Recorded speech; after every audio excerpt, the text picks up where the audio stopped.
ahibbah. Demikian pula mereka diancam dengan dibunuh anak-anak mereka atau orang-orang yang dicintainya. Wa anwa'il madar, dan mereka dicoba oleh Allah dengan berbagai macam cobaan yang membahayakan. Hatta wasalat bihimul hal, sampai keadaan mereka wa ala bihim azilzal ila an istabta'u nasrallah ma'a yaqinihim bih, sehingga keadaan mereka seakan-akan digoncang, sehingga mereka merasakan pertolongan Allah ini terlambat, padahal mereka yakin akan datangnya pertolongan Allah. Walakin li syiddatil amri wa dhiqihi qala, akan tetapi karena ujian yang begitu berat yang mereka alami dan kesulitan yang amat sangat, sehingga mereka tidak terasa mengatakan qala rasul walladzina amanu ma'ahu mata nasrullah, seorang rasul dan orang-orang yang beriman bersama mereka berkata, kapan datangnya pertolongan Allah? Falamma kana al-faraju inda syiddah wa kullama dhaqal amru ittasa'a, qala ta'ala ala inna nasrallahi qarib. Falamma kana al-faraju inda syiddah, kemudahan akan datang setelah kesulitan, dan perkara ataupun urusan seseorang apabila semakin sulit pasti akan datang kemudahan. Maka Allah Ta'ala berfirman, ingatlah sesungguhnya pertolongan Allah itu amat sangat dekat. Wa hakada kullu man qama bil haqq fa innahu yumtahan, demikianlah siapa yang menegakkan kebenaran dia harus diuji. Fakullama istaddat alaihi wa sa'ubat idza sabara wa thabara ala ma huwa alaihi inqalabatil mihnatu fi haqqihi minhatan wal masyaqqatu rahatin wa aqabahu dalikal intisar alal a'da wa shifaan ma fi qalbihi minad da'. Fadilatul Syekh rahimahullah berkata, apabila seseorang di dalam menegakkan agama Allah istaddat alaihi, dia diuji oleh Allah, dicoba oleh Allah Subhanahu wa taala dengan kesulitan, wa sa'ubat, dan dia semakin merasakan kesulitan. Apabila dia bersabar dan apabila dia tegar di atas jalan tersebut, maka inqalabatil mihnatu fi haqqihi minhatan, cobaan akan diganti oleh Allah dengan anugerah dan pemberian. Wal masyaqqatu rahatin, dan kesulitan akan diganti oleh Allah dengan ketenangan. Dan setelahnya Allah memberikan pertolongan, Allah memberikan pertolongan atas musuh-musuh mereka. Wa shifaan ma fi qalbihi minad da', dan Allah menyembuhkan sakit yang ada di hati-hati mereka, yaitu dengan dikalahkannya musuh. Wa hadhil ayah nadhiru qaulihi ta'ala, ayat ini sama dengan firman Allah Ta'ala, am hasibtum an tadkhulul jannah walamma ya'lamillahu alladhina jahadu minkum wa ya'lamas sabirin. Apakah kalian mengira masuk surga sedangkan Allah belum mengetahui di antara kalian orang-orang yang bersungguh, dan Allah belum mengetahui di antara kalian orang-orang yang bersabar. Dan Allah Subhanahu wa taala berfirman, Alif Lam Mim, ahasiban nasu ayyutraku ayyaqulu amanna wa hum la yuftanun, walaqad fatanna alladhina min qablihim fala ya'lamanna Allahu alladhina sadaqu wala ya'lamannal kadhibin. Alif Lam Mim. Apakah manusia mengira mereka dibiarkan berkata kami beriman, sedangkan mereka tidak diberi cobaan? Sungguh kami telah memberikan cobaan kepada orang-orang sebelum mereka, agar Allah benar-benar mengetahui siapa orang-orang yang jujur dan siapakah orang-orang yang pendusta. Kemudian Fadilatul Syekh rahimahullah menyebutkan ucapan yang indah, dan ini adalah perumpamaan atau masal yang masyhur atau peribahasa orang-orang Arab. Fa'indal imtihan yukramul mar'u aw yuhan. Apabila datang cobaan, ketika datang cobaan, seseorang akan dimuliakan oleh Allah atau dia akan dihinakan. Kapan diketahui? Jadi orang itu akan dimuliakan atau akan dihinakan akan diketahui setelah datang cobaan. Indal imtihan, perumpamaan orang Arab menyebutkan indal imtihan. Dan ketika datang cobaan, yukramul mar'u, seseorang akan dimuliakan, au yuhan, atau dia dihinakan oleh Allah Subhanahu wa ta'ala. Wallahu ta'ala a'lam bisawab.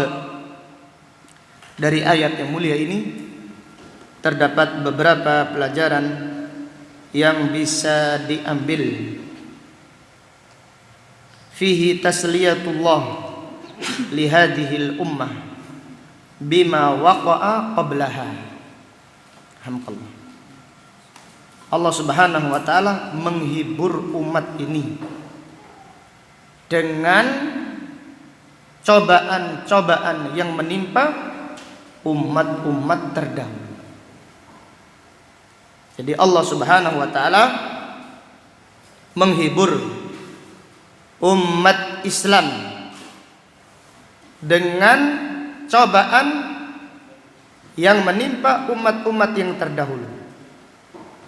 Jadi cobaan bukan hanya menimpa umat Islam, tapi cobaan menimpa semua umat para nabi dan para rasul. Maka pada ayat ini Allah Subhanahu wa ta'ala menghibur orang-orang yang beriman supaya dia bersabar di dalam beragama apabila mendapatkan cobaan dan ujian dari Allah Subhanahu wa ta'ala. Dari ayat ini terdapat pelajaran fihi annal iman laisa bitamanni wala bitahalli wala bidda'awi bal biniyatin shadiqah wa amalin salih wa sabrin alal ada fi sabilillah. Annal imana laisa bitamanni wala bitahalli wala bidda'awi bal biniyatin shadiqah wa amalin salih wa sabrin ala adan fi sabilillah. Dari ayat ini terdapat pelajaran bahwasannya iman itu bukan dengan angan-angan, bukan pula dengan penampilan saja, bukan pula dengan pengakuan. Akan tetapi iman itu dengan niat yang tulus, dengan amal soleh, dan sabar apabila mendapatkan gangguan di jalan Allah. Demikianlah iman, yaitu niyatun shadiqah, amalun salih wa sabrun 'alal adha fi sabilillah. Iman adalah niat yang jujur. Seperti firman Allah, illal ladzina amanu. Niat yang tulus, tauhid, ikhlas, wa amilus shalihat, dan juga beramal saleh, wa tawassaw bil haqq wa tawassaw bis sabr, dan juga sabar dari gangguan di jalan Allah Subhanahu wa taala. Dari ayat yang mulia ini terdapat pelajaran fihi as-sabru ala ta'atillah a'la maratibis sabr. Sabar di atas, yaitu sabar mentaati Allah, adalah kesabaran yang paling mulia. Jadi sabar itu ada 3. Sabar mentaati Allah, sabar meninggalkan maksiat, dan sabar di saat mendapatkan musibah. Sabar yang paling mulia adalah sabar taat kepada Allah, sabar di jalan Allah, karena itu adalah sabarnya para nabi dan para rasul, serta sabarnya pengikut para nabi dan para rasul. Yaitu kalau cobaan sakit saja, maka orang yang beriman diuji dengan sakit. Orang kafir juga bisa sakit. Demikian pula sabar meninggalkan maksiat. Sabar meninggalkan maksiat hanya meninggalkan saja, tidak mengerjakan apa-apa. Walaupun memang berat, masing-masing berat, tetapi yang paling mulia, kesabaran yang paling tinggi adalah sabar di jalan Allah. Sabar taat kepada Allah, sabar memperjuangkan agama Allah Subhanahu wa ta'ala. Contohnya kita sekarang ini ngaji terus menerus, harus sabar, harus kita menikmati. Ini adalah jalan Allah, ini adalah jalannya para nabi dan para rasul, jalannya warathatul anbiya, jalannya pewaris para nabi dan para rasul. Maka kita harus sabar, harus menikmati jalan ini. Kita harus selalu memperbarui niat kita, selalu memperbarui kesungguhan kita, minta kepada Allah Subhanahu wa ta'ala. Kalau tidak demikian, maka jalan ilmu adalah jalan yang berat, banyak yang berjatuhan, dan banyak yang merasa bosan mengambil jalan yang lain, karena jalan ini adalah jalan yang berat. Maka karena ini adalah kesabaran yang paling mulia di sisi Allah, hendaklah kita bersabar di atas jalan yang mulia ini. Kemudian dari ayat yang mulia ini terdapat pelajaran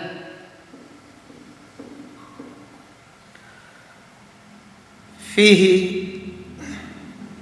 isbatul jannah wa annaha ghaliyatun, mengimani adanya surga dan bahwasannya surga itu mahal. Surga itu mahal, maka kita harus menganggap murah perjuangan kita. Nyawa kita itu murah, pengorbanan kita itu murah untuk membeli surga Allah Subhanahu wa ta'ala yang amat sangat mahal. Nabi SAW bersabda, ala inna sil'atallahi ghaliyah, ala inna sil'atallahi ghaliyah, ala inna sil'atallahi ghaliyah, ala inna sil'atallahi hiyal jannah. Ingatlah, barang dagangan Allah itu amat sangat mahal, bukan murah surga itu. Ingatlah, barang dagangan Allah itu mahal. Ingatlah, barang dagangan Allah itu mahal, dan barang dagangan Allah adalah surganya. Surga itu mahal. Maka surga tidak didapatkan dengan hanya ngaku-ngaku saja, atau dengan angan-angan saja, atau dengan santai-santai. Namun surga harus diraih dengan perjuangan, dengan pengorbanan, dengan rasa lelah, letih, di jalan Allah Subhanahu wa taala. Kemudian dari ayat yang mulia ini terdapat pelajaran fihi annal jannata huffat bil makarih, bahwasanya surga dikelilingi, dihiasi dengan sesuatu yang dibenci manusia, dibenci oleh hawa nafsu manusia. Ini berdasarkan sabda Nabi sallallahu alaihi wasallam, huffatil jannatu bil makarih wa huffatin nar apa? Bisyahawat. Surga itu dihiasi dengan sesuatu yang umumnya dibenci hawa nafsu manusia. Adapun neraka dihiasi dengan syahwat, dengan sesuatu yang memuaskan syahwat manusia. Maka demikianlah surga. Ketika Allah menciptakan surga, Allah memerintahkan malaikat Jibril untuk melihat surga. Kemudian malaikat Jibril datang. Kemudian dia berkata, "Ya Allah, tidak ada seorang pun yang mengetahui surga kecuali dia akan pasti masuk surga karena indahnya surga." Setelah itu Allah menghiasi surga dengan al-makarih, sesuatu yang dibenci manusia. Kemudian Allah memerintahkan malaikat Jibril untuk melihat lagi surga. Lalu malaikat Jibril berkata, "Ya Allah, hampir-hampir kemungkinan tidak ada satupun orang yang masuk surga." Kenapa? Karena surga dihiasi dengan amalan-amalan, dengan hal-hal yang umumnya dibenci, tidak disukai oleh hawa nafsu manusia. Kemudian pelajaran berikutnya dari ayat yang mulia ini terdapat pelajaran fihi al-ibtila'u tamhisun lil mu'min, bahwasannya cobaan itu menyaring orang-orang yang beriman.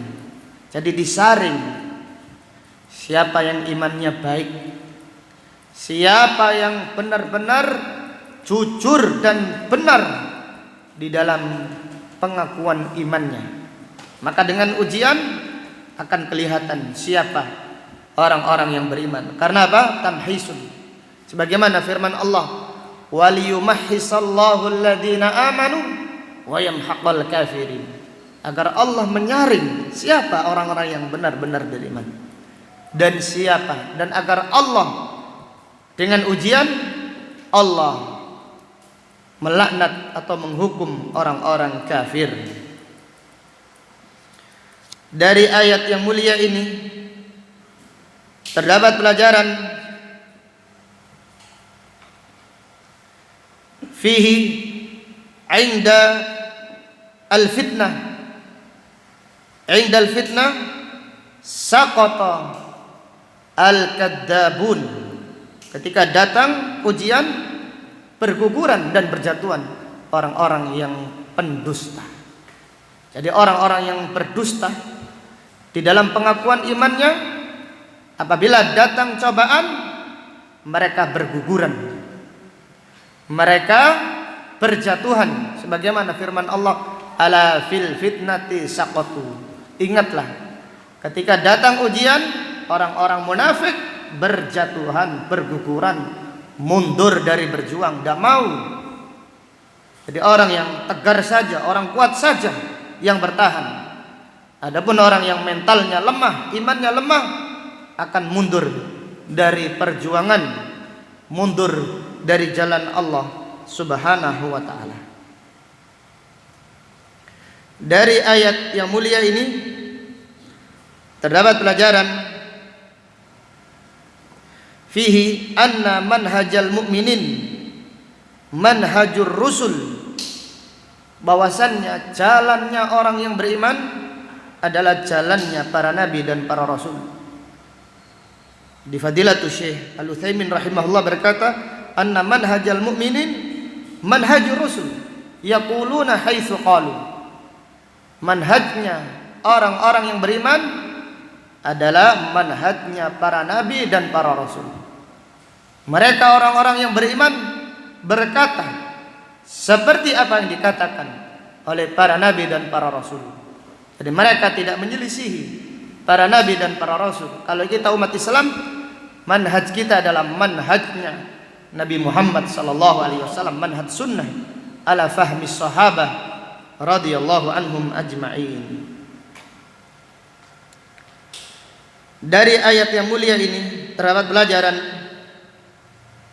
fihi an-nahi anil isti'jal fi talabin nasr, larangan tergesa-gesa di dalam meminta pertolongan kepada Allah. Baru berdakwah 1 pekan atau baru berdakwah beberapa bulan minta dakwanya diterima, minta ditolong oleh Allah. Ini mustahil. Diriwayatkan oleh Imam Bukhari dari Khabbab ibnu Arad radhiyallahu anhu menceritakan tentang para sahabat yang mengadu kepada Nabi sallallahu alaihi wasallam. Para sahabat seperti Khabbab, Bilal ini disiksa oleh orang-orang Quraisy. Khabbab dipukul atau disiksa dengan besi yang dipanaskan sampai punggungnya ini membekas. Bilal telah diketahui bagaimana beratnya siksa yang dialami Bilal. Ammar ibnu Yasir dan yang lainnya mengadu kepada Nabi sallallahu alaihi wasallam yang ketika itu berada di Ka'bah. Mereka berkata, "Ya Rasulullah, ala tastansiru lana, ala tad'ullah lana." Ya Rasulullah, kenapa engkau tidak minta pertolongan kepada kita supaya Allah memenangkan kita, supaya Allah membinasakan orang-orang musyrik Quraisy? Ya Rasulullah, kenapa engkau tidak berdoa supaya kita ini dimenangkan? Kemudian Nabi sallallahu alaihi wasallam bersabda, "Inna man kana qablakum kana ahaduhum yudha'ul minsharu ala mafriqi ra'sihi fayakhlusu ila qadamayhi la yasrifu dalika an dinihi." Sesungguhnya umat-umat sebelum kalian ada di antara mereka orang yang di atas kepalanya diletakkan gergaji. Jadi gergaji diletakkan di atas kepalanya, kemudian dia digergaji dari atas sampai bawah. Yang demikian itu tidak memalingkan mereka dari agama mereka. Kemudian Nabi sallallahu alaihi wasallam bersabda, "Wa yumshatu bi amshatil hadid ma baina lahmihi wa admihi la yasrifu dalika an dinihi." Dan di antara mereka ada yang disisir dengan sisir besi yang dipanaskan sehingga terkelupas kulitnya, dagingnya dari tulang-tulangnya, disisir dengan sisir besi yang panas. Yang demikian itu tidak memalingkan mereka dari agama mereka. Kemudian Nabi sallallahu alaihi wasallam bersabda, "Wallahi la yutimmannallahu hadzal amra." Demi Allah, agama ini akan dimenangkan oleh Allah, disempurnakan oleh Allah. Wallahu mutimmu nurihi walau karihal kafirun. Nabi sallallahu alaihi wasallam bersabda, "Wallahi la yutimmannallahu hadzal amra." Allah akan memenangkan agama ini. Hatta yasira ar-raqibu min San'a ila Hadramaut la yakhafu illallah wa dhi'ba ala ghanami. Sehingga akan datang orang yang naik kendaraan dari San'a ke Hadramaut. Ini perjalanan yang jauh. Dia tidak takut perampok, tidak takut orang-orang yang mengganggu, cuma takut kepada Allah dan khawatir kambingnya dimakan apa? Serigala. Kemudian Nabi sallallahu alaihi wasallam bersabda, "Walakinnakum tasta'jilun." Akan tapi kalian itu tergesa-gesa. Maka dilarang tergesa-gesa. Mintalah pertolongan kepada Allah. Jangan putus asa di jalan dakwah atau di jalan mengamalkan syariat Allah Subhanahu wa ta'ala. Dari ayat yang mulia ini terdapat pelajaran, fihi la yus'alun nasru illa minallah. Tidak boleh minta pertolongan kecuali hanya kepada Allah. Kita tidak minta pertolongan kecuali hanya kepada Allah. Dari ayat yang mulia ini terdapat pelajaran, fihi hikmatullah fi ta'jilin nasr ma'a annahu qarib.